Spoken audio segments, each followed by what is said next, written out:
উত্তরাঞ্চলের অন্যতম বাণিজ্যিক কেন্দ্র হিলি স্থলবন্দর। এই বন্দর দিয়ে চাল, পেঁয়াজ সহ ভারতীয় বিভিন্ন পণ্য আমদানির পাশাপাশি রফতানি হচ্ছে বেকারি পণ্য, toast biscuit, mango juice, cold drinks, jute কাপড়, প্লাস্টিকের পাইপ, চেয়ার, বালতি, অপরিশোধিত রাইস ব্রান তেল সহ বাংলাদেশি নানা পণ্য।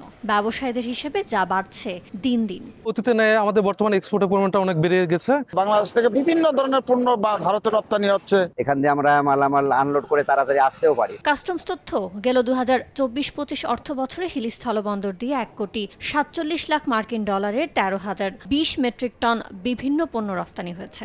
আর চলতি বছরের প্রথম 10 মাসে রফতানি হয়েছে 1,70,00,000 মার্কিন ডলারের 19,526 মেট্রিক টন পণ্য। অর্থাৎ আগের অর্থ বছরের তুলনায় রফতানি বেড়েছে 23 লাখ মার্কিন ডলার। পণ্যের পরিমাণ 6,500 মেট্রিক টন।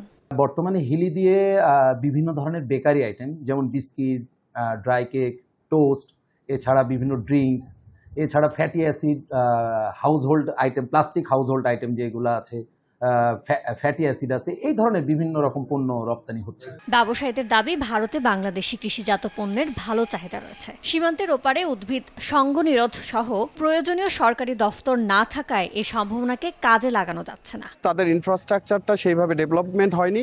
আমাদের পক্ষ থেকে যদি গভর্নমেন্ট এই ইনিশিয়েটিভটা নেয়, তাহলে এই পোর্ট থেকে ব্যাপক হারে রপ্তানি যোগ্য পণ্য রপ্তানি করা সম্ভব। আমরা ইতিমধ্যে ভারতীয় হাই কমিশনার সহ ইন্দো বাংলা ট্রেড রয়েছে এবং প্রশাসনিক কাস্টমস রয়েছে, তাদের কাছে আমরা আবেদন করেছি যাতে এই সমস্যাগুলো দ্রুত নিষ্পত্তি হয়। এই অবস্থায় আমদানি রফতানি বাণিজ্যিক কার্যক্রম সহজ করার তাগিদ সংশ্লিষ্টদের।